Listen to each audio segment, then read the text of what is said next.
स्पर्धा learning platform पर मैं भारती भारद्वाज आप सबका स्वागत करती हूँ। जैसा कि पिछली कक्षा में हम लोगों ने अपने संविधान से संबंधित कई छोटे छोटे शब्दों को पूरी तरह से क्लियर करते हुए समझने का प्रयास किया।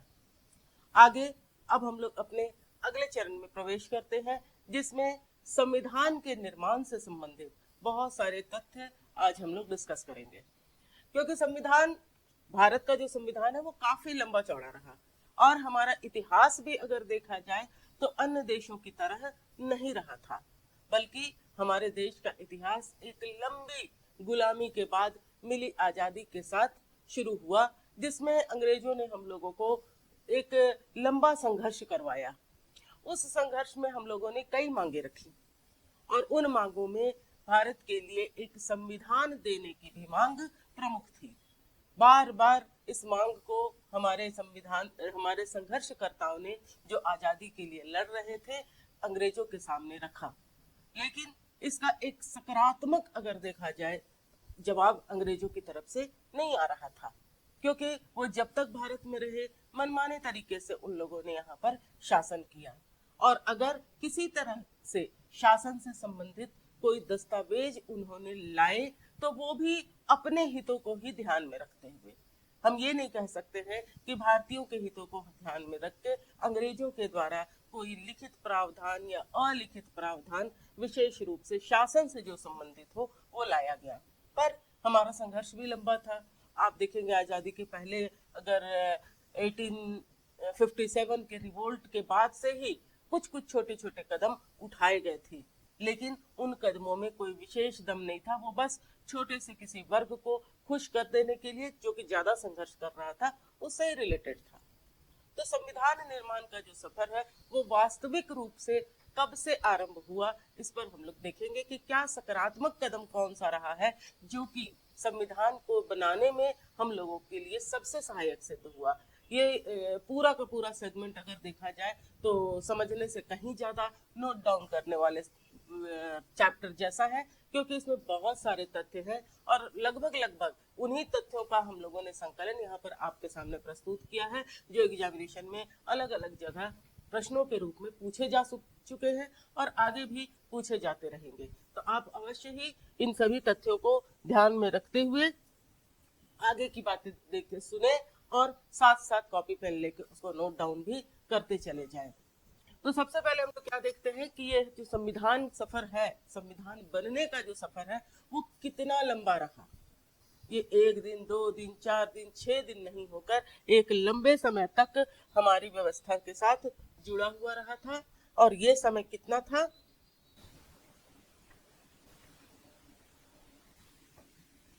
तो आप ये देखेंगे ये समय था 2 वर्ष, मतलब 2 साल 11 महीने और 18 दिन।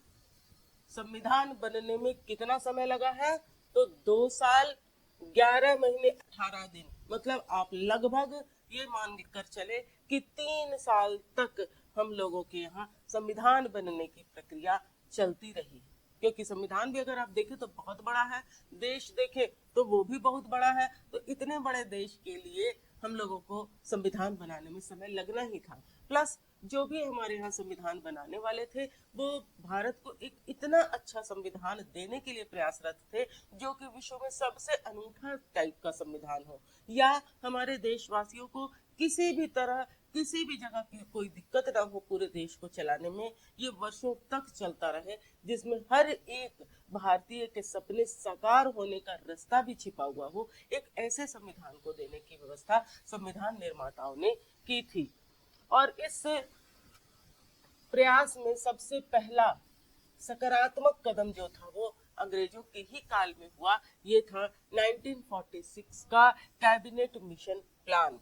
कैबिनेट मिशन प्लान प्रस्तुत करने वाले जो थे इस कैबिनेट मिशन प्लान में वो अंग्रेज ही थे और अंग्रेजों ने ये तय करना था कि भारत का संविधान कैसे बनेगा, इसलिए उन्होंने कैबिनेट मिशन प्लान को आगे लाने की बात कही। क्योंकि इस समय तक हम लोग संघर्ष में बहुत आगे चल चुके थे और इस समय तक आप देखें 1946 की बात की जा रही है, इस समय तक अंग्रेजों का ये मन बन चुका था कि भारत को अब छोड़ के जाना है, इसलिए उन्होंने इस ओर सचमुच एक सकारात्मक कदम उठाया और भारत में संविधान निर्माण के क्षेत्र में यात्रा को आगे बढ़ाने में योगदान दिया। कैबिनेट मिशन की अनुशंसा मतलब जो उन्होंने सिफारिश पेश की, उसके अनुसार भारतीय संविधान का निर्माण कौन करने वाले थे? तो एक कॉन्स्टिट्यूशन बनाने वाली सभा, संविधान निर्मात्री सभा के द्वारा एक संविधान बनाने की अनुशंसा इसमें की गई थी। प्रपोजल क्या दिया गया था कि संविधान बनाने के लिए भारत में एक संविधान बनाने वाली सभा जो है वो गठित की जाए। क्लियर है? पहला आपने क्या देखा कि हमारे यहाँ कितना टाइम लग गया संविधान बनाने में? तो 2 वर्ष 11 महीने 18 दिन। दूसरी चीज हम लोग क्या देख रहे हैं, कैबिनेट मिशन प्लान कब आया था? 1946 में आया था। इसके द्वारा ये बात आगे रखी गई कि भारत का संविधान जो भारत के लोगों के पर लागू होगा, उसका निर्माण एक संविधान निर्मात्री सभा के द्वारा किया जाएगा, जिसमें कौन होंगे? भारतीय ही होंगे। अब थोड़ा सा और याद रखिएगा कि इसमें सदस्यों की कुल संख्या कितनी होगी? 389। टोटल मेंबर्स इसमें कितने होंगे? तो 389 होंगे। तो जब आजाद हुआ था हमारा देश, जब हम लोगों को स्वतंत्रता मिली थी, उस समय हमारे देश में 2 तरह के राज्य थे, 2 तरह के स्टेट थे। पहला, जिसमें डायरेक्ट रूल कौन करते थे? अंग्रेज करते थे। और एक दूसरे राज्य भी थे जिसमें पुराने राज्य रजवाड़ों के साथ उन्होंने समझौता किया, उनको नाम मात्र के लिए उनके स्टेट का चीफ रखा, लेकिन शासन अंग्रेजों के ही निर्देशन में किया जाता था। वैसे जो छोटी छोटी रियासतें थी, उनको देशी रियासतों को या उस प्रिंसली स्टेट को भी इन्होंने उस समय तक रखा था। तो इसमें चुनाव हुआ और जो ब्रिटिश भारतीय प्रांत, डायरेक्ट रूल्ड बाय ब्रिटिश, जो क्षेत्र था भारत का, उस ब्रिटिश भारतीय प्रांत से इस 389 सदस्यों में 292 सदस्य आने थे। इसी में कुछ क्षेत्र जो कुछ सेंसिटिव एरिया थे, कुछ विशेष क्षेत्र थे जिसमें अंग्रेजों का ही शासन था, लेकिन शासन में थोड़े से कुछ विशिष्टता लिए हुए थी। उस क्षेत्र की संख्या कितनी थी? 4 थी। तो आपको ये संख्या कहीं 292 दिखाई देगी, जो कि ब्रिटिश भारतीय प्रांत के लोग हैं। कई जगह इन दोनों को मिलाकर ही संख्या लिखी हुई होती है 296, तो दोनों ही सही है। 296 जहां लिखा हुआ ब्रिटिश भारतीय प्रांत से, उसको आप समझ लेंगे कि कमिश्नरी क्षेत्र के 4 सदस्यों को उसमें जोड़कर प्रदर्शित किया गया है। और अगर 4 कमिश्नरी क्षेत्र होगा तो 292 सदस्य जो थे वो भारतीय ब्रिटिश प्रांत से आने वाले थे। किसमें? जो कॉन्स्टिट्यूशन बनाने वाली सभा थी। हमारे संविधान निर्मात्री सभा में 389 सदस्यों में टोटल ब्रिटिश भारतीय प्रांत से 296 सदस्य थे, और देशी रियासतों से जो भी लोग आए थे वो कितने थे? 93 प्रतिनिधि जो थे। इन लोगों का चुनाव कौन कर रहा था? तो वहां की जनता नहीं कर रही थी। ये लोग मनोनीत सदस्य थे, नॉमिनेट किए गए थे देशी रियासतों के प्रमुखों के द्वारा।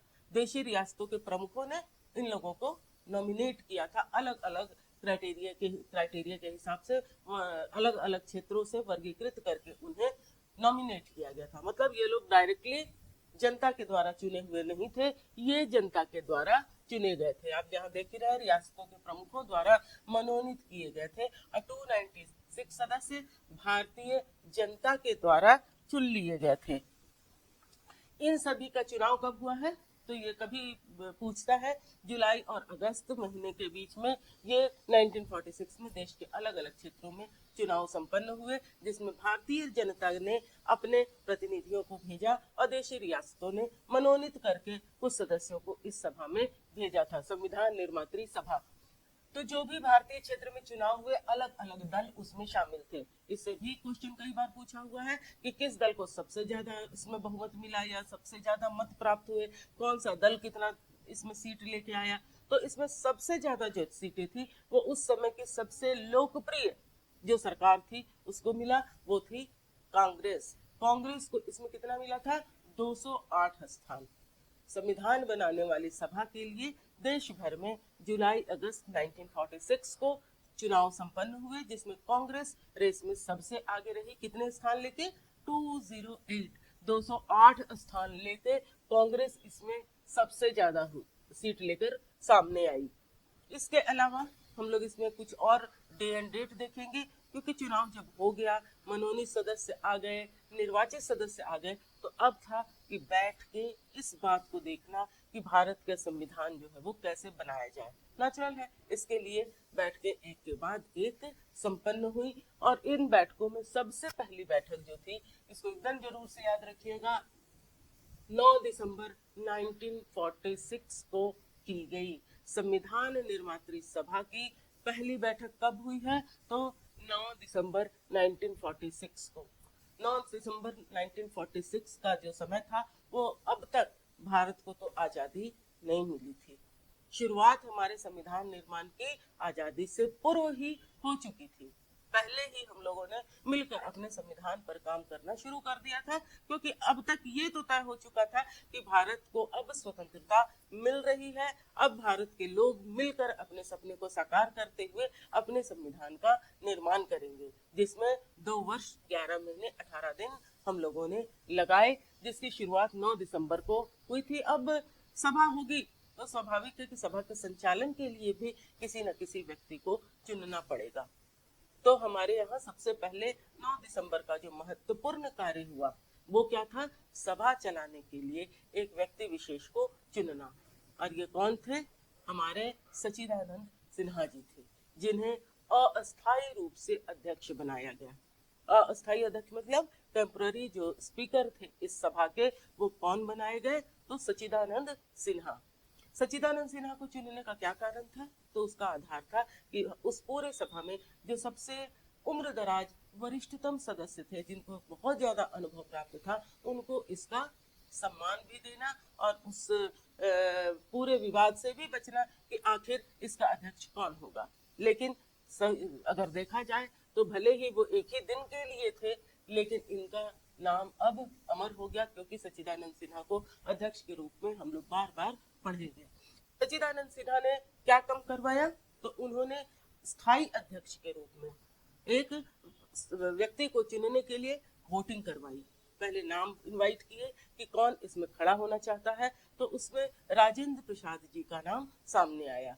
तो अगली बैठक और महत्वपूर्ण थी, ये भी ध्यान रखिएगा। टोटल 11 बैठकें हमारे संविधान निर्मात्री सभा की हुई, जिसमें पहली 2 बैठक से तो हमेशा ही प्रश्न पूछा जाता है।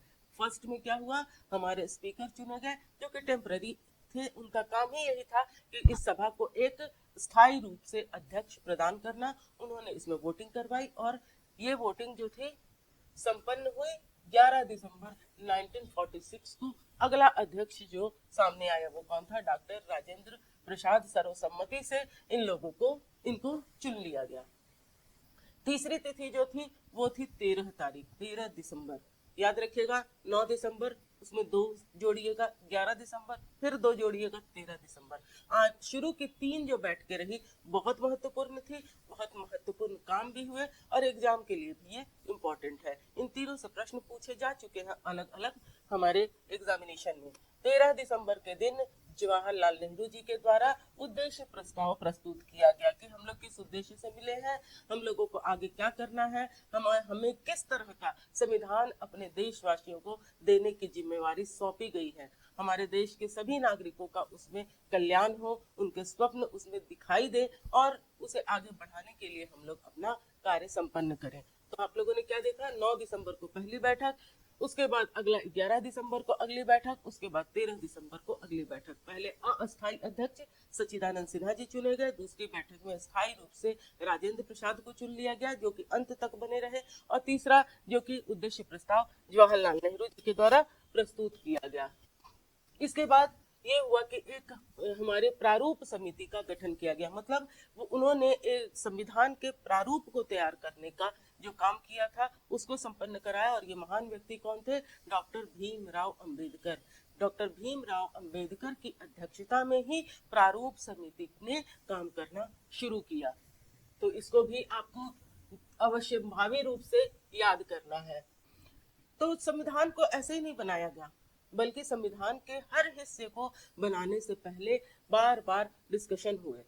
हर डिस्कशन में लास्टली प्रस्ताव पारित किया गया कि क्या ये संविधान हमारे लिए सही रहेगा, संविधान का ये हिस्सा इसी तरह का होना चाहिए। तो ऐसे 3 अलग अलग चक्र जो थे वो संपन्न हुए, जिसको हम लोग अलग अलग वाचन के नाम से जानते हैं। फाइनल वाचन, थर्ड जो था, तृतीय वाचन जो था, उसमें हमारे संविधान को बनाने का काम किया गया। तृतीय वाचन के लिए 14 नवंबर 1949 को सभा शुरू की गई और ये 26 नवंबर 1949 को संपन्न हुई। 14 नवंबर से लास्ट वाचन जो था वो संपन्न हुआ, जिसमें एक फाइनल ड्राफ्टिंग कमेटी ने ड्राफ्ट तैयार कर लिया, किसका, हमारे संविधान का, और उसको अप्रूवल में मिल गया, किसका, संविधान निर्मात्री सभा का। प्रारूप समिति का जो अंतिम वाचन था वो अंतिम चरण था संविधान बनाने का, जिसमें संविधान का एक प्रारूप तैयार कर लिया गया कि हमारा संविधान ऐसा होना चाहिए, क्योंकि ड्राफ्टिंग के बाद जो भी स्पेलिंग मिस्टेक है, कुछ इधर से उधर व्यवस्था में या व्यवस्थित करने में नियमों को कुछ चेंज लाना हुआ, वो सब संपन्न करके काट छांट के हमारा संविधान जो था वो बनकर तैयार हुआ। किस दिन तक, तो ये याद रखिएगा 26 नवंबर 1949 को। 1949 को ही हमारे संविधान पर संविधान सभा के अध्यक्ष का हस्ताक्षर हुआ, मतलब अध्यक्ष के द्वारा इस चीज को पूरी तरह से अडॉप्ट कर लिया गया कि हाँ, हमारा यही संविधान होगा। अभी भी विधि दिवस के रूप में 26 नवंबर का दिन मनाया जाता है। आज भी जो लॉ डे है वो कब मनाया जाता है, तो याद रखिएगा 26 नवंबर के दिन। 24 जनवरी 1950 को अब हम लोग आजाद हो गए, और 24 जनवरी 1950 को संविधान निर्मात्री सभा के लोगों ने अंतिम रूप से लास्टली सबका इसमें हस्ताक्षर हुआ। वो अगर देखा जाए तो आप चाहें तो अब भी उस कागज को कई जगह देख सकते हैं, बहुत सारी किताबों में उसके आपको चित्र भी दिखाई दे देंगे। यही नहीं, आप चाहें तो गूगल सर्च करके भी देखिएगा, तो उसमें भी आपको ये हस्ताक्षरित जो पत्र है उसकी कहीं प्रतिलिपि दिखाई दे देगी। तो हमारे संविधान निर्माताओं के द्वारा अंतिम रूप से हस्ताक्षर कब किया गया है, 24 जनवरी 1950। 24 जनवरी 1950 को सबसे लास्टली अंतिम रूप से इस पे सिग्नेचर कर दिए, किसने, कंस्टिट्यूएंट जो हमारी असेंबली थी, जो हमारी संविधान निर्मात्री सभा थी, उसके सदस्यों ने, उनके सदस्यों ने 24 जनवरी को इसको क्या कर दिया, हस्ताक्षरित कर दिया। और 26 जनवरी को, जिस दिन हमारा गणतंत्र दिवस है, उस दिन से हमारे देश में संविधान लागू है। 26 जनवरी गणतंत्र दिवस के दिन से ही हमारा संविधान, भारत का संविधान भारत में लागू हो गया। तो आप बोलिएगा कि अगर ऐसी बात थी तो ये तो काफी लेट हुई, 1947 में हम लोग आजाद हुए और हम लोग इसको अंतिम रूप से लागू कर रहे हैं 26 जनवरी को, तो इस बीच कैसे शासन चलाया गया? तो इस बीच शासन का आधार 1935 का भारत शासन अधिनियम था।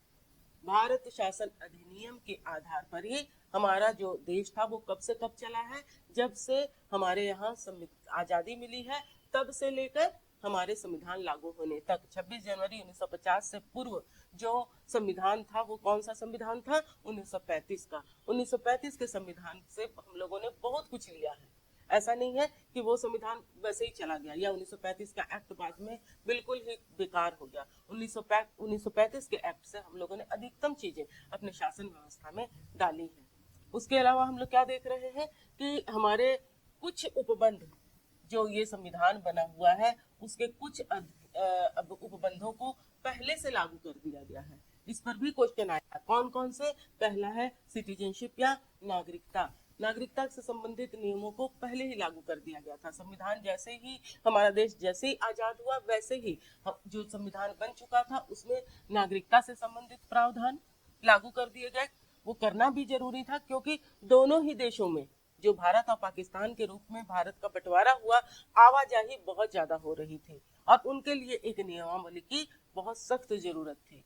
भारत से पाकिस्तान लोग जा रहे थे, पाकिस्तान से भारत आ रहे थे, क्योंकि धार्मिक आधार पर जो बंटवारा हुआ था उसके बाद बहुत ज्यादा हिंसा हुई और उस हिंसा में जो हिंदू थे वो भारत की तरफ आ रहे थे, मुस्लिम जो थे वो पाकिस्तान की तरफ जा रहे थे, या जिन लोगों को वो क्षेत्र पसंद था वो उधर जाके बस रहे थे। तो इस आने जाने वाले क्रम में नागरिकता से संबंधित प्रावधानों की बहुत आवश्यकता पड़ रही थी। इसलिए नागरिकता से संबंधित, निर्वाचन से संबंधित और एंट्रीम गवर्नमेंट या अंतिम संसद के रूप में किसे मान्यता दी जाए, इससे संबंधित प्रावधानों को लागू कर दिया गया था। ये जो हमारी संविधान निर्मात्री सभा थी, यही अस्थायी रूप से हमारी संसद के रूप में कार्यरत हो गई। तो हम लोग ये देखते हैं कि हम लोगों का जो संविधान है वो एक बहुत लंबी प्रक्रिया, बहुत सारे लोगों के सपनों का अगर कहा जाए कि साकार होने जैसा था कि भारत को एक बहुत बड़ा संविधान प्राप्त हुआ जो कि आज तक हमारे देश में लागू है। तो ये इतना बड़ा संविधान है, तो भले उस समय तो लोग बड़े खुश हुए, लेकिन जो एग्जामिनी है वो इतने बड़े संविधान को देखकर कहीं ना कहीं तो डरते हैं कि आखिर कैसे इतना कुछ याद करेंगे। तो किसी भी सब्जेक्ट को पढ़ने की कुछ तकनीकें होती हैं जिनको अगर फॉलो किया जाए तो बहुत आसानी से आगे उस सब्जेक्ट को पढ़ा जा सकता है, जिसमें हम लोगों ने पहला चरण तो ये देखा था कि जो भी छोटे छोटे शब्द हैं उन अवधारणाओं को क्लियर किया जाए, आप पिछले वीडियो में जाके देख सकते हैं। और दूसरा हम लोग ये देखते हैं कि संविधान के को पढ़ने के लिए संविधान के जो अनुच्छेद हैं उन सबों को एक एक करके याद किया जाए। जो संविधान बना था उसमें 22 भाग थे और 395 अनुच्छेद उसमें डाले गए थे। अब इतने सारे भागों और अनुच्छेदों को याद करने का जो क्रम है वो संविधान शुरू करने के पहले ही हम लोगों को आरंभ कर देना चाहिए, और निश्चित रूप से किस भाग में किस अनुच्छेद को रखा गया है इसको हम लोग ध्यान रखेंगे, क्योंकि भारत के संविधान में हम लोग क्या देखते हैं कि 395 नियम डाले गए। बार बार आप संविधान की जो बात हम लोग कर रहे हैं, 2 मिनट में हम लोग ये जान ले कि संविधान किसको कहते हैं। संविधान बहुत सारे नियमों का एक संग्रह है, थोड़े नियमों का भी संग्रह हो सकता है, लेकिन भारत का संविधान बहुत सारे नियमों का संग्रह है जिसके आधार पर देश में शासन व्यवस्था चलाई जाती है। जो शासन व्यवस्था है उसको चलाने के आधार से संबंधित नियमों के संग्रह को हम लोग क्या कहते हैं, संविधान कहते हैं, कॉन्स्टिट्यूशन कहते हैं। कॉन्स्टिट्यूशन में वैसे नियम या लॉज हैं जिनके आधार पर पूरे कंट्री को चलाया जाता है। ये काफी लंबा है, आप लोग देख ही रहे हैं, 395 अनुच्छेद यहाँ की बात नहीं है। वास्तविक रूप से देखें तो आज इसकी संख्या उससे भी ज्यादा बढ़ गई है, क्योंकि समय दर समय हम लोगों को कुछ उपबंधों को हटाने की भी आवश्यकता पड़ी, कुछ उसमें जोड़ने की भी आवश्यकता पड़ी। तो हम लोग क्या देखते हैं कि इस 22 भाग में अलग अलग अनुच्छेद बनाए, अलग अलग अनुच्छेदों को डाला गया और विषय के हिसाब से, जैसे मूल अधिकार एक साथ रख दिए गए और उसमें 1 2 3 4 5 6 ऐसे करके अलग अलग अनुच्छेदों को शामिल कर लिया गया। तो भागवार हम लोग पढ़ाई भी करेंगे किस भाग में क्या है, और ये भी देखेंगे कि कहाँ से कहाँ तक एक भाग में अनुच्छेदों को शामिल किया गया है। उसका शीर्षक आपको ये क्लियर कर देगा कि इस शीर्षक के अंतर्गत हम लोगों को यही पढ़ना है। तो आइए हम लोग देखते हैं किस भाग में किस चीज का डिस्कशन है। तो सबसे पहले हम लोग देखते हैं भाग 1। भाग 1 इसको जरूर से नोट डाउन कर लीजिएगा, और बार बार अगर आप पढ़ते रहेंगे तो 4-5 दिनों में ही आप देखेंगे कि बहुत सारी चीजें आपके दिमाग में बैठ गई है। तो संघ और उसका राज्य क्षेत्र, भारत का संघ और उसका राज्य क्षेत्र मतलब यूनियन एंड इट्स टेरिटरीज, इसमें कितने से कितने तक का अनुच्छेद है, अनुच्छेद 1 2 3 4। 1 2 3 4 में क्या है, भारत और उसके राज्य क्षेत्र। दूसरा अब हम लोग देखते हैं, तो दूसरा हम लोगों का भाग है उसमें नागरिकता है। 4 यहाँ खत्म हुआ, 5वां शुरू हो गया। 5 से लेके 11 तक नागरिकता से संबंधित उपबंधों को बताया गया है। इसमें हम लोग बहुत सारी चीजें देखेंगे कि नागरिकता कैसे मिली, कैसे किसी की नागरिकता जा सकती है, कोई प्योरली विदेशी व्यक्ति कैसे भारतीय हो सकता है, किन उपबंधों या किन नियमों को उनको फॉलो करना होगा, कोई भारतीय व्यक्ति विदेशी कब माना जाएगा। तो इन सबसे रिलेटेड जो चीजें हैं, ये भी कि कब से नागरिक भारत में आके बसने वाले भारतीय कहलाए, मतलब भारत की नागरिकता लेने के संबंध में क्या है उपबंध, भारत की नागरिकता खत्म कैसे हो सकती है, इससे संबंधित उपबंधों को 5 से 11 तक में दिया गया है। इसके बाद हमारे संविधान का बहुत ही इम्पोर्टेंट भाग, भाग 3 जो है वो आरंभ होता है, जो कि 12 से 35 तक है। वैसे तो 14 आर्टिकल से, आर्टिकल 14 से लेके 32 तक इम्पोर्टेंट सारे अधिकारों को डिस्कशन किया गया है, लेकिन कुछ एक चीजें जो अधिकार से संबंधित नहीं लेकिन मौलिक अधिकार से जुड़ी हुई है, उनको 12 से 35 तक हम लोग मान के चलते हैं कि भाग जो 3 है वो 12 से 35। और इससे तो प्रश्न पूछे ही जाते हैं, चाहे वो पीटी स्तर का एग्जाम हो, चाहे वो सब्जेक्टिव मेन एग्जाम हो। तो मौलिक अधिकारों को तो हम लोगों को पूरी तरह से दिमाग में डाल के रखना होगा, क्योंकि पॉलिटी का ये बहुत अहम हिस्सा है। कई लोग तो इसको हमारे संविधान की आत्मा कहते हैं। अगर ऐसा हो कि मौलिक अधिकार हमारे देश में निरस्त हो जाए तो हम लोगों के लिए जीना ही मुश्किल हो जाएगा। एक स्वतंत्र देश के लिए इन अधिकारों का बहुत ज्यादा महत्व है। अब हम लोग आते हैं भाग 4 में, हमारे नीति निदेशक तत्व। इसको शॉर्ट फॉर्म में लोग डीपीएसपी भी बोलते हैं, directive principle of state policy. इसका विस्तार कहाँ से कहाँ है? 36 से 51 आर्टिकल तक, 36 आर्टिकल टू 51 आर्टिकल किससे जुड़े हुए हैं? Directive principle of state policies, मतलब ऐसे कुछ उपबंध जो कि राज्यों को निर्देश के रूप में दिए गए हैं, डायरेक्ट किए गए हैं संविधान के द्वारा कि अगर कोई भी राज्य या राष्ट्र स्तर पर नीति का निर्माण हो तो इन तथ्यों को अवश्यंभावी रूप से ध्यान में रखा जाए। हमारे इन तथ्यों को अवश्यंभावी रूप से नीति निर्माण में शामिल किया जाए, यानी कि इसमें हमारे देश के कल्याण के लिए, लोक कल्याण के लिए जो नीतियां बनाई जाती हैं वो कैसी हो, इसका डायरेक्शन आपको कहाँ से मिल जाएगा? तो ये जनता के लिए ही है, लेकिन सरकार द्वारा प्रयुक्त होने वाला हिस्सा है, जिसको हम लोग नीति निर्देशक तत्व के नाम से जानते हैं। उसके बाद हमारे मौलिक कर्तव्यों की बारी आई। ये संविधान में मूल रूप से नहीं थे, बाद में इन्हें जोड़ा गया है, जो कि 51A आर्टिकल में उल्लिखित है। इसमें हम लोगों को कई तरह के कर्तव्य दिए गए हैं। हर एक अच्छे नागरिक को, एक गुड सिटीजन के लिए ये जरूरी है कि वो इनको फॉलो करे, क्योंकि जहाँ अधिकार है वहाँ कर्तव्य भी है। तो हमारे सारे नागरिकों को ये चाहिए कि इन कर्तव्यों का अवश्यंभावी रूप से हमेशा ही ध्यान रखें, देश के लिए ये जरूरी है, और हम लोग लगभग इन चीजों का ध्यान तो रखते ही हैं।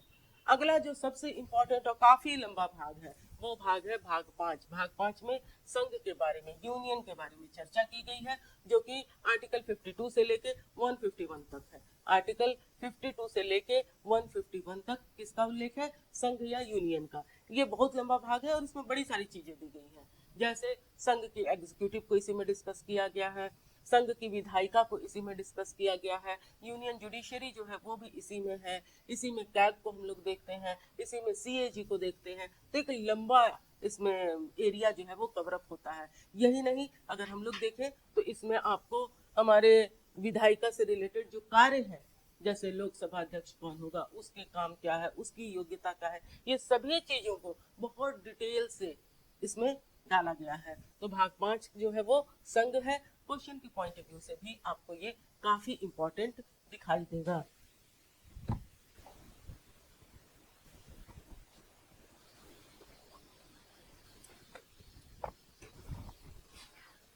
अब हम लोग देखते हैं कि भाग 6 क्या है। भाग 6 में राज्य या स्टेट की चर्चा है। क्योंकि हमारे यहाँ सेंट्रल लेवल पर और स्टेट लेवल पर अलग अलग शासन व्यवस्थाएं दी गई हैं, भले वो एक से ही है। जैसे सेंटर में आपको कार्यपालिका, विधायिका, न्यायपालिका का प्रबंध किया गया है, स्टेट लेवल पर भी आपको इन तीनों का प्रबंध किया गया है। उसमें न्यायपालिका भी है, उसमें हमारी विधायिका भी है, उसमें कार्यपालिका भी है। तो इन सबों को इसमें शामिल किया गया है। और इससे संबंधित जो आर्टिकल है, यहाँ 151 खत्म हुआ, 152 से लेकर 237 तक में इन सब का उल्लेख है। अनुच्छेद 152 से 237 तक भाग 6 है, जिसमें राज्य के राज्यपाल हैं, हमारी मंत्री परिषद है, विधानसभा है, विधान परिषद है, राज्य में जो उच्च न्यायालय है उसका भी इसमें उल्लेख किया गया है। तो हम इन सबको एक एक आर्टिकल करके देखेंगे। 7वां भाग जो है वो संविधान में हटा दिया गया है। कब? 1956 में निरसित किया गया है। निरसित शब्द किसे कहा जाता है? निरसित का मतलब हटा देना, किसी भी व्यवस्था से या किसी भी टेक्स्ट से किसी चीज को, किसी शब्द को, किसी लाइन को, किसी प्रोविजन को हटा देने को हम लोग निरसित कहते हैं। तो निरसन इसका कब हुआ है? 1956 में संविधान संशोधन 7वें के द्वारा इस भाग 7 को हटा दिया गया है। अगला भाग जो है वो है भाग 8। भाग 8 में हम देखते हैं संघ राज्य क्षेत्र। पहले क्या देखे? संघ। संघ मतलब सेंटर लेवल पर जो व्यवस्था है। उसके जस्ट बाद वाला भाग, भाग 6 जो है वो राज्य से रिलेटेड था। और उसके अलावा हमारे यहाँ एक इम्पोर्टेंट क्षेत्र है, वो है यूनियन टेरिटरी, संघ राज्य क्षेत्र। संघ राज्य क्षेत्र की चर्चा 239 आर्टिकल से लेके 242 तक है। हमारे 239 से लेके 242 अनुच्छेद तक संघ राज्यों का पूरा बखान किया गया है कि कौन सा संघ राज्य क्षेत्र होंगे, अगर वहां पर विधानसभा बनानी हो तो उसका क्या प्रोविजन है, प्रमुख कौन होता है, उसको कैसे केंद्र द्वारा संचालित किया जाता है, वगैरह वगैरह आपको 239 टू 242 आर्टिकल में दिखाई देगा। 9 भाग बहुत इंपॉर्टेंट है, जिसमें कि पंचायतें हैं। भले इसमें आर्टिकल आपको ऐसे दिखाई देगा कि एक ही आर्टिकल 243 है, लेकिन हमारे इस पूरे में 243 A B C D E F करते हुए ओ तक आर्टिकल ही आर्टिकल है। अगर कोई बोलता है 243 और 243 ए में क्या अंतर है, तो ये याद रखिएगा कि 243 एक अलग है आर्टिकल, 243 ए जो होगा वो 243 से अलग ही प्रोविजन रखेगा, मतलब एक अलग इंडिविजुअल पहचान के साथ ए बी सी डी जो होता है वो हमारे आर्टिकल के साथ जुड़ा हुआ शब्द होता है। तो आप देखते हैं 243 से में 243 से लेके ओ तक, 243 ओ आर्टिकल तक पंचायतों के गठन, उनके अधिकार, उनकी संरचना, उनमें कितने लोग शामिल होंगे, उनका क्या फंक्शन होगा, ये सारा कुछ जो है वो किस में दिया है, भाग 9 में दिया गया है। उसके अलावा एक अलग भाग ही जोड़ा गया है 9A। 9A जो है वो नगर पालिकाओं से संबंधित है और इसका एक्सटेंशन कहाँ है, यहाँ ओ तक आप देख रहे हैं पंचायत है, इसमें पंचायत के बाद ओ के बाद पी से लेके जेड जी तक, मतलब Z A Z B Z C ऐसे करके जेड जी तक आर्टिकल्स है, वो कितने हैं 243 पी से लेके 243 जेड जी तक। याद रखिएगा, थोड़ा सा ही है, पेचीदा सा लगता है सुनने में, लेकिन बहुत जल्दी याद हो जाएगा। जैसे जैसे हम लोग संविधान पढ़ेंगे आपको लगेगा ये बहुत ही सीधी बहने वाली गंगा है, देख के लगता है कि थोड़ी टेढ़ी है। तो अनुच्छेद 243 से लेके 243 जेड जी तक किसका उल्लेख है, हमारी नगर पालिकाओं का। 243 जेड एच से लेके जेड टी तक है सहकारी समितियां, और ये भाग भी अलग है 9B। 9B सहकारी समितियां आर्टिकल 243 जेड एच से जेड टी तक है। भाग 10 जो है वो काफी इंपॉर्टेंट है, जिससे बहुत सारे क्वेश्चन रहते हैं। अनुसूचित तथा जनजातीय क्षेत्र, एसटी एससी एरिया से रिलेटेड जो प्रोविजंस हैं, क्योंकि एसटी एससी जो है हमारे देश के लिए एक विशिष्ट वर्ग, एक विशिष्ट समूह के रूप में चिन्हित किए गए हैं, तो उनके लिए विशेष प्रावधान जो है 244 ए, दो आर्टिकल इससे रिलेटेड है। इसके अलावा भी हमारे संविधान में भाग और आर्टिकल्स के अलावा अनुसूचियां भी दी गई हैं, उसमें भी कुछ अनुसूचियां इससे जुड़ी हुई दिखाई देंगी। इसके बाद हम लोग जो पढ़ेंगे वो हमारे संविधान की अनुसूचियां ही होगी, उसका भी सब्जेक्ट मैटर जो है वो हम लोगों को देखना होगा। ऐसे प्रोविजन जो हमारे आर्टिकल्स में समाहित नहीं हो पाए थे उनके लिए एक अलग से लिस्ट तैयार की गई है, जिसको शेड्यूल्स या अनुसूचियां कहते हैं। हमारे 12 शेड्यूल्स है, जिसको हम एक एक करके इसके बाद ही देखेंगे। अब हम क्या देखते हैं, भाग 11 में क्या है। भाग 11 बहुत ही इंपॉर्टेंट है, जो कि शक्ति के पृथककरण से रिलेटेड है, मतलब सेंटर और स्टेट के बीच पावर का डिवीजन किस में दिखाया गया है, हमारे अनुच्छेद 245 से लेके 263 आर्टिकल तक संघ और राज्यों के बीच संबंधों को दर्शाया गया है, जिसमें 3 तरह के संबंध मेनली बताए गए हैं कि सेंटर और स्टेट के बीच जो भी अधिकार है कार्यपालिका से रिलेटेड, उसमें कहाँ कहाँ से हम लोगों ने पृथककरण किया है, कौन से अधिकार हमारे सेंटर के पास होंगे, कौन से हमारे हम स्टेट के पास होंगे। उसके बाद विधायी संबंधों को बताया गया, विधायी संबंध मतलब कानून बनाने के संबंध में बिल्कुल क्लियर किया गया है कि किस क्षेत्र में हमारे केंद्र के द्वारा कानून बनाया जाएगा, कौन से ऐसे सब्जेक्ट मैटर है जो हमारे स्टेट के पास होंगे। कुछ ऐसे भी मैटर है जो दोनों के पास है, सेंटर और स्टेट दोनों ही कानून बना सकते हैं। क्योंकि भारत में स्टेट सेंटर के मुकाबले थोड़ा कमजोर दिखता है, तो वैसी कंडीशन में हमारे सेंटर का कानून लागू होगा। तो ये सारी बातें जो ये नियमावली है वो आर्टिकल कहाँ से कहाँ तक है, 245 से लेके 263 आर्टिकल तक आपको सेंटर स्टेट रिलेशन के रूप में दिखाई देगा, जिसमें फाइनेंशियल जो रिलेशन है उसको भी दिखाया गया है, जिसमें विधान बनाने से संबंधित रिलेशन है उसको भी दिखाया गया है।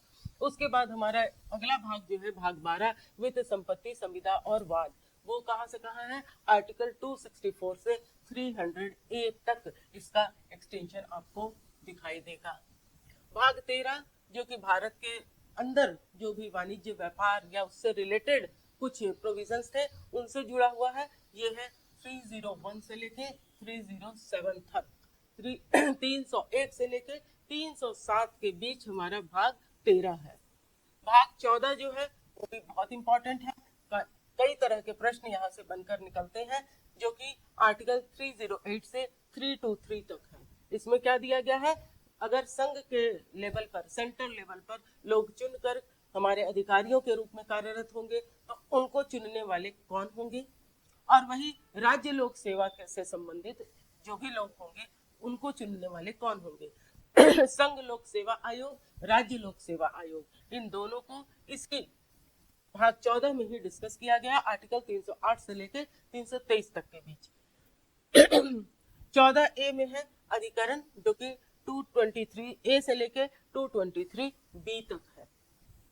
अगला भाग जो कि फिर बहुत इंपॉर्टेंट है वो है निर्वाचन, इलेक्शन। इलेक्शन के लिए कमीशन होगा, कौन से लोग इलेक्शन में भाग लेंगे, कौन से नहीं लेंगे, वगैरह वगैरह। ये कहाँ से होता है?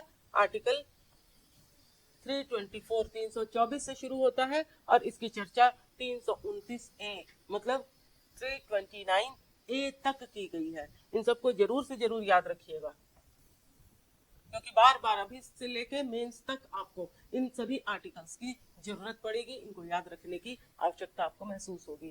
तो आप थोड़े थोड़े खंडों में याद रखें, पहले कुछ दिनों में 1 से 4 तक के भाग को याद रखें, फिर 5 से लेकर 8 तक के भाग को याद रखें। आप फ्लिक्ट में अगर इनको याद करेंगे तो आपको याद करने में बहुत आसानी होगी। आप इन्हें लिख कर रखें, डेली जरूर देखें, आप देखेंगे 5 से 7 दिन के अंदर पूरे संविधान का जो एक सार है आपको मिल जाएगा कि किस भाग में क्या बातें कही गई है।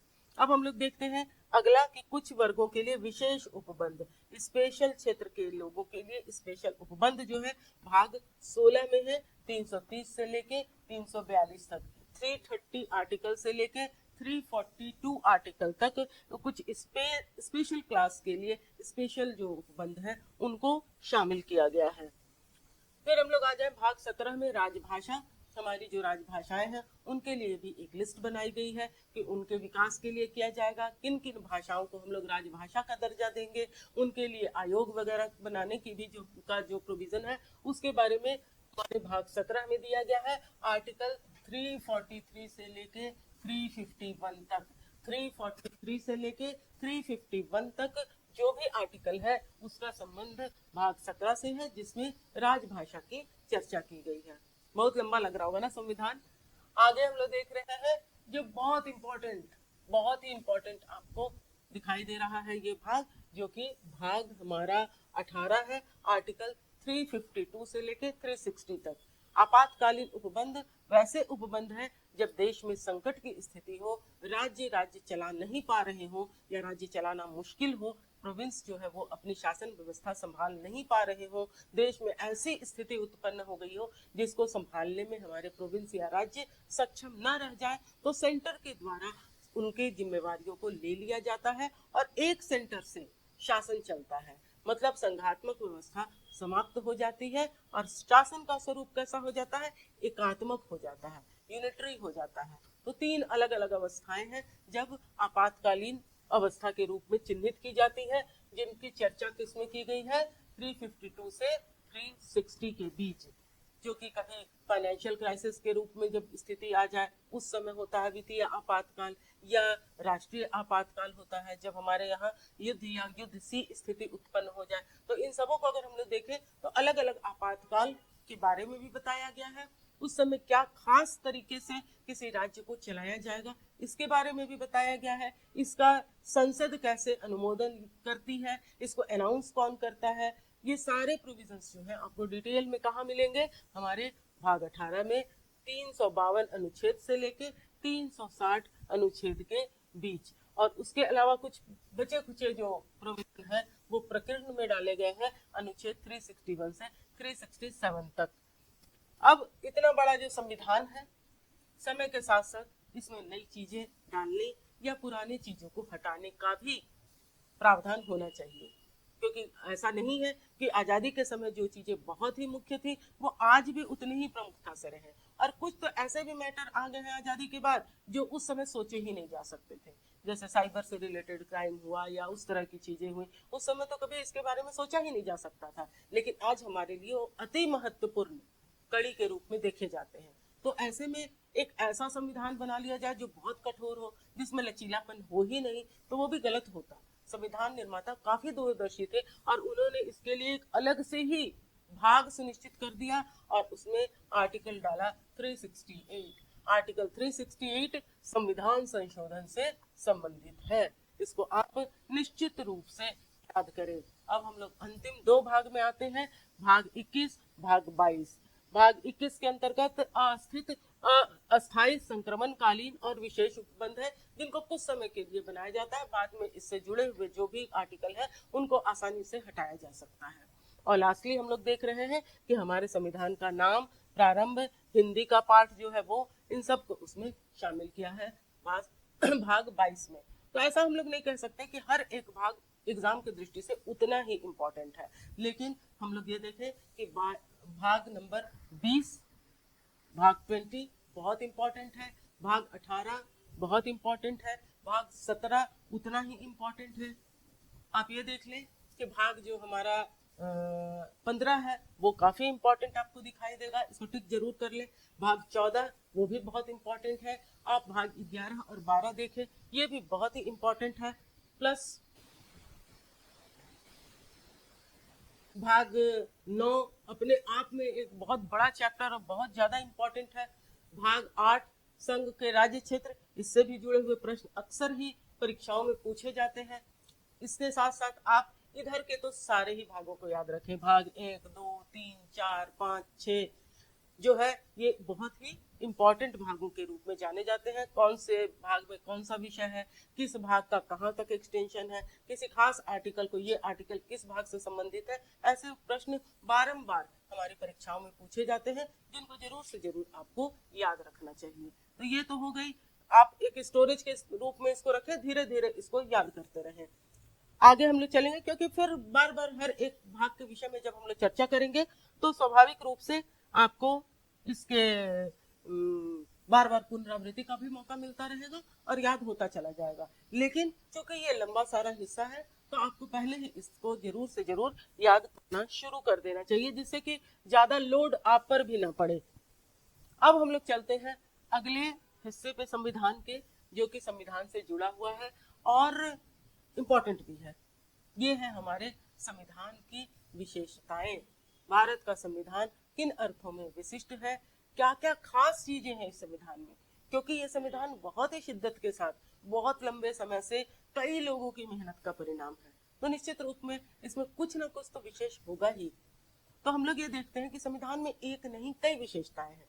आपको पीटी के पॉइंट ऑफ व्यू से भी ये लगेगा कि आपको ध्यान में रखना है, मेंस में भी इससे प्रश्न पूछे जाते हैं। तो सब्जेक्टिव क्वेश्चन के लिए भी ये एरिया बहुत इंपॉर्टेंट है और ऑब्जेक्टिव क्वेश्चंस के लिए भी ये एरिया बहुत इंपॉर्टेंट है। हम लोग जैसे जैसे एक एक करके संविधान की विशेषताओं को देखेंगे उसमें कुछ ना कुछ फैक्ट एंड फिगर आएंगे ही, जिसको हम डिस्कस करेंगे। आप लोग उसको जरूर नोट डाउन करके रखें। तो सबसे पहला भारत का संविधान का पहला खास चीज क्या है कि भारत का संविधान लिखित और लोक निर्मित संविधान है। लिखित मतलब ये रिटन फॉर्म में है।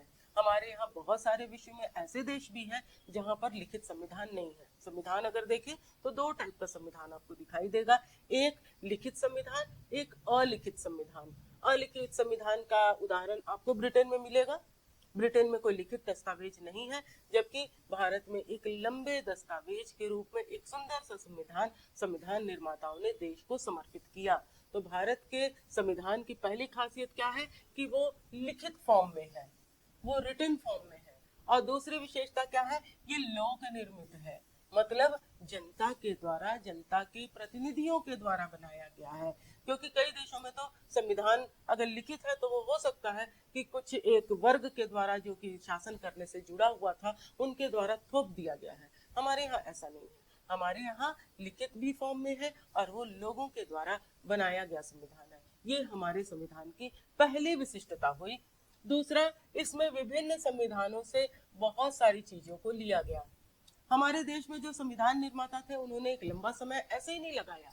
उनका ये कहना था, उनका ये सपना था कि विश्व में जितनी भी शासन से जुड़ी अच्छी अच्छी व्यवस्थाएं हैं उनको हमारे संविधान का अंग बनाया जाए। तो हमारे संविधान को बनाने के पहले हर एक देश के संविधान का पूरी तरह से अध्ययन किया गया।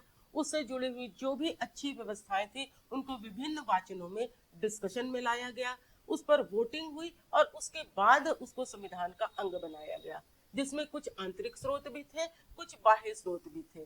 देश के अंदर में पहले से चली हुई व्यवस्थाओं से भी कुछ व्यवस्थाएं ली गई और फिर देश से बाहर जो विदेशी क्षेत्र थे वहां जो चीजें अच्छी लगी उनको लिया गया।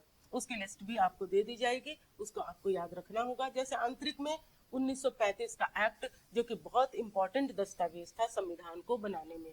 बहुत सारे प्रोविजन हूबहू 1935 के एक्ट से ले लिए गए। वैसे ही गणराज्य की व्यवस्था अगर देखें तो आपको फ्रांस से दिखाई देगी। मौलिक अधिकारों का कॉन्सेप्ट देखें तो अमेरिका से लिया हुआ दिखाई देगा। बहुत सारे अलग अलग देशों ने इसमें एक तरह से अपना योगदान दिया। हमारे प्रतिनिधियों ने वहां की व्यवस्थाओं को चुन चुनकर अच्छी अच्छी चीजों का एक गुलदस्ता बनाया और संविधान को, हमारे देश को समर्पित किया। तो इसके एक नहीं अनेकों स्रोत आपको दिखाई देंगे कि भारत का संविधान वैसे ही नहीं बना है, बल्कि बहुत सारी चीजों से मिलकर बना है। अब अगला शब्द आता है कि ये कैसा संविधान है, नम्य और अनम्य, फ्लेक्सिबल भी है और रिजिड भी है। तो हमारे संविधान का ये नेचर है। नम्य संविधान ऐसे संविधान को कहते हैं जिसमें संशोधन बहुत इजीली किया जा सके। अनम्य या रिजिड संविधान वैसा संविधान होता है जिसमें सुधार की गुंजाइश बहुत ही कम होती है और वो एक पेचीदी प्रक्रिया होती है। ऐसा नहीं है कि बहुत आसानी से उसको खत्म करके डिलीट करके नई चीज डाल दी जाए, जो नई चीज है उसको आसानी से इसका अंग बना दिया जाए। जो रिजिड संविधान है इसमें संशोधन कठिन होते हैं। भारत का संविधान इस मामले में अनूठा सा संविधान है। इसमें कुछ एरिया ऐसे हैं जो साधारण से नियम है, उनमें बहुत आसानी से संशोधन किए जा सकते हैं, लेकिन कुछ एरियाज में संशोधन करना बहुत ही पेचीदी बात होती है। उसमें राज्यों से भी सहमति लेनी होती है, राष्ट्रपति की पूर्वानुमति लेनी होती है, दोनों हाउस का अलग अलग 2/3 मेजोरिटी लेना पड़ता है, जब जाकर संशोधन संपन्न होता है। तो हमारा देश का जो संविधान है वो कैसा है, नम्य और अनम्यता का मिश्रण है। मतलब रिजिड भी है और बहुत फ्लेक्सिबल भी है। इन दोनों का मिश्रण इसमें डाला गया है। यही नहीं, विशेषताओं में अगर देखें तो सर्वाधिक लंबा और विस्तृत संविधान है। हमारे संविधान में आप लोगों ने अभी तुरंत देखा कि कितने आर्टिकल हैं, 395 आर्टिकल समाहित है, जो कि अपने आप में एक बहुत बड़ी बात है। इतने बड़े देश में इतना बड़ा संविधान अभी तक अगर देखा जाए विश्व के लंबे संविधानों में ये एक है, विस्तृत भी है और एक है। इसके अलावा जनता की संप्रभुता का इसमें पूरी तरह से ध्यान रखा गया है। इसके लिए अलग से दस्तावेज ही दिए गए हैं। जनता की स्वतंत्रता और संप्रभुता उसमें सुनिश्चित हो सके। आप मौलिक अधिकारों के रूप में भी देख सकते हैं कि स्वतंत्रता के अधिकार को शामिल किया गया है। तो ये एक बहुत बड़ी विशिष्टता है कि यहाँ पर जनता की संप्रभुता को विशेष रूप से ध्यान में रखा गया है। यही नहीं, ये एक रिपब्लिक को भी शो करता है कि यहाँ के जो राष्ट्राध्यक्ष होंगे वो जनता के ही प्रतिनिधि होंगे। गणराज्य के रूप में भारत की स्थापना की गई है। ये व्यवस्था भी हमारे संविधान को विशिष्ट बनाती है। और तो और हमारा देश पंथ निरपेक्ष है, क्योंकि भारत में एक नहीं बहुत सारे पंथों के लोग रहते हैं, बहुत सारे धर्म के लोग रहते हैं। किसी एक विशेष धर्म के लोगों को, और यही नहीं, भारत को आजाद कराने में, भारत को फिर से खड़ा करने में हर एक पंथ के लोगों का अपना विशेष योगदान है। किसी एक पंथ के लोगों को विशेष न माना जाए, इसलिए हमारे यहाँ धार्मिक स्वतंत्रता का कॉन्सेप्ट है और राज्य के द्वारा किसी खास धर्म को कोई खास तवज्जो नहीं दी जाएगी। हमारे यहाँ समभाव रखा जाएगा हर एक पंथ के लिए, हर एक धर्म के लिए।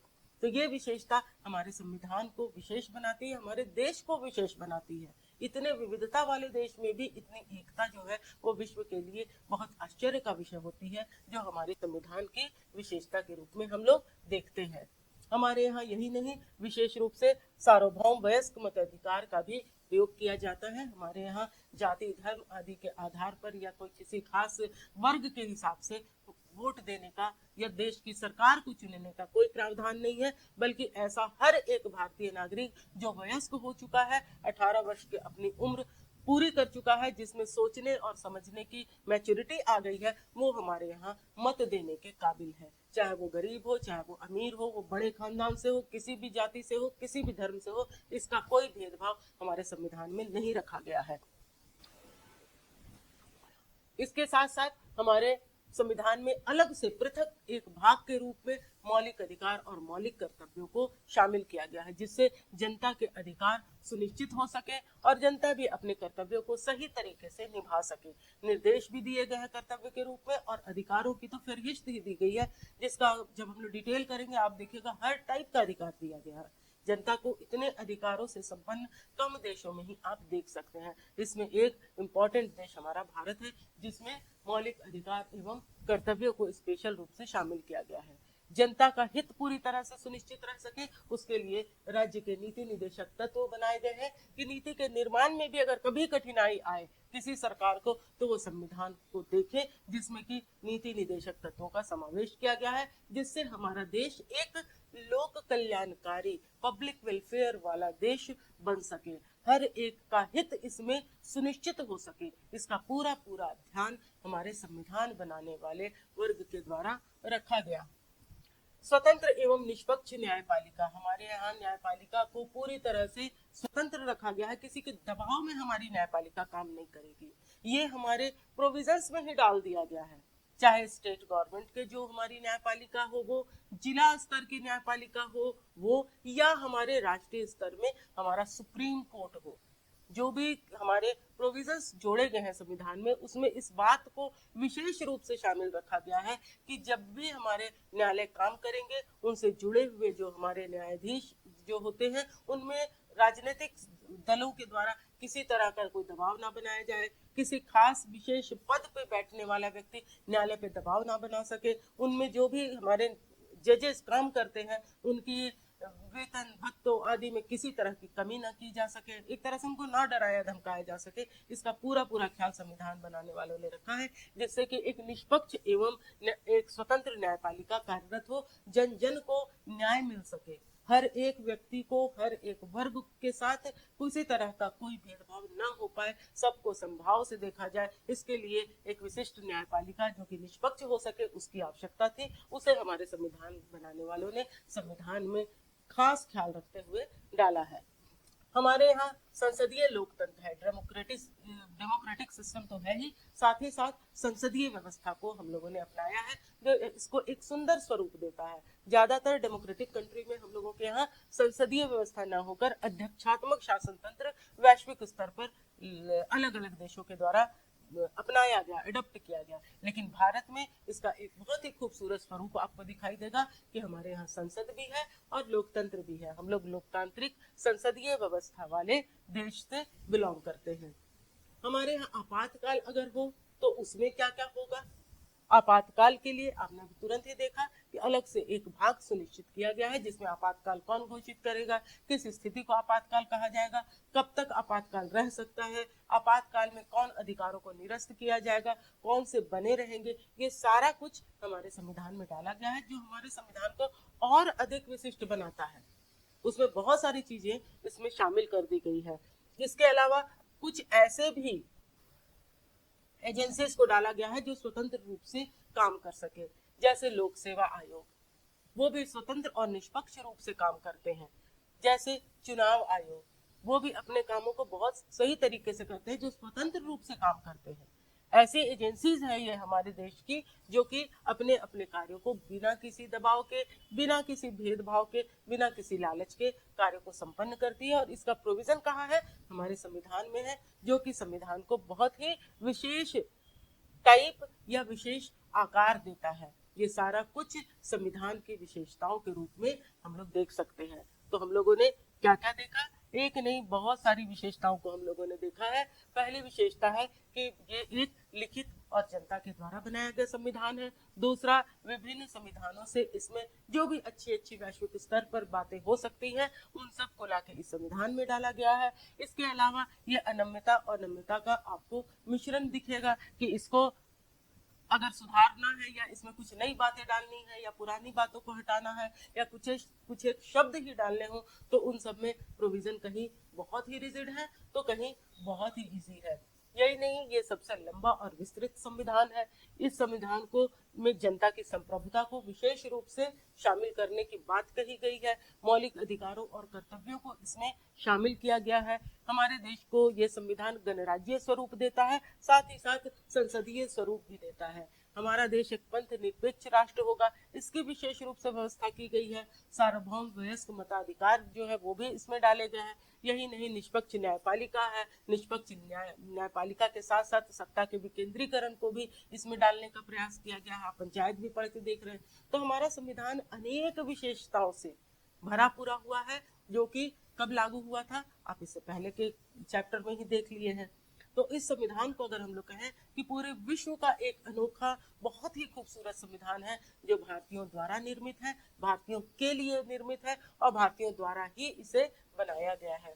तो भारत के संविधान की विशेषताओं को अगर हम लोग देखें तो डिटेल में अगर देखा जाए तो एक नहीं बहुत सारी बातें इस संविधान की नजर आएगी, जिस पर हम लोग अगली क्लास में चर्चा करेंगे। एक भाग 1 से हम लोग शुरू करने के पहले इसकी प्रस्तावना को पहले पढ़ेंगे। तो कल की जो क्लासेस होंगी इसमें हम लोग प्रस्तावना भी देखेंगे और हम लोग भाग 3 तक इस पर डिस्कशन करेंगे। भाग 1 और 2 चूंकि छोटे हैं, आप लोगों ने खुद ही देखा, भाग 1 से 4 तक है, भाग 2 से 11 तक है और 12 से 35 तक जो है मौलिक अधिकार है। तो अगली क्लासेस में हम लोग प्रस्तावना, प्रेम्बल, भाग 1, पार्ट 1, पार्ट 2, पार्ट 3 इन तीनों पर एक विस्तृत डिस्कशन करेंगे और इसको पूरी तरह से समझने का प्रयास करेंगे। आज के लिए इतना ही।